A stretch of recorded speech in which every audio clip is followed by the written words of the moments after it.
The 1964 season had reached the grand finale. Leading was Graham Hill for BRM on 39 points, with John Surtees on 34 for Ferrari, while Clark was 4 points further down in the Lotus. In the battle between the constructors, Ferrari led on 43 points, from BRM on 42 and Lotus on 37. The BRM man would take the title if he won, if he came third and Surtees did not win, if Clark did not win and Surtees did no better than third. The Ferrari driver needed a win or a second place, with Hill no higher than fourth. Clark would have to win, with Surtees no better than third and Hill no higher than fourth.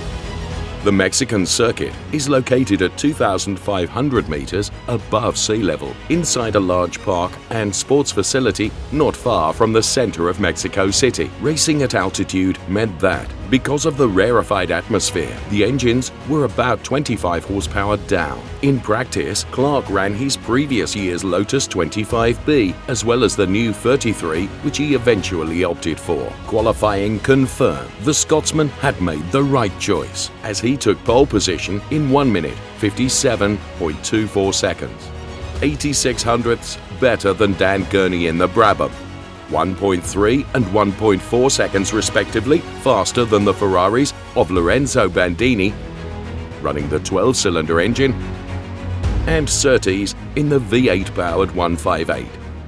Hill was sixth, 2.56 seconds off pole. Worth noting that, as in the previous United States Grand Prix, the Ferrari were not in their usual red livery, but sported the colors of the American cars. This was because the entrant was not Scuderia Ferrari, but the North American Racing Team, NART, run by Luigi Chinetti, the importer, and a friend of Enzo Ferrari.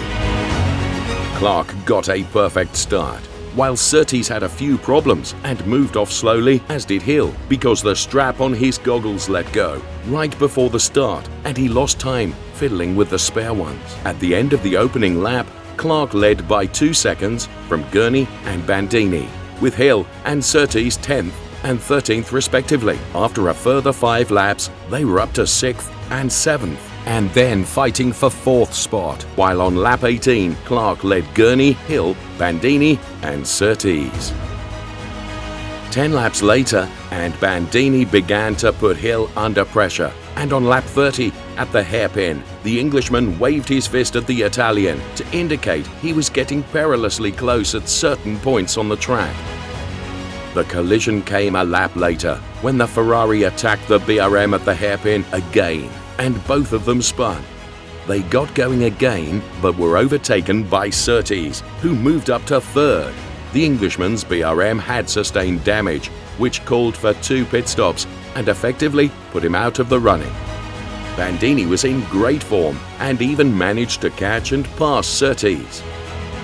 With 8 laps to go, Clark, who was leading, overshot at the chicane, sliding on some oil.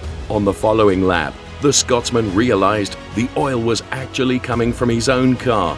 An oil line had broken. There was nothing to be done except try and get to the finish. Shortly after that, Gurney and Surtees, who had once again caught Bandini, passed him and were heading to the finish line in that order.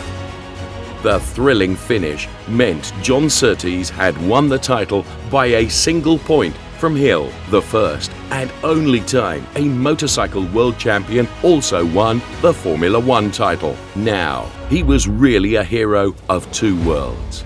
The party was complete, as Ferrari also won the Constructors' Championship, the second time the Maranello Mark had done so.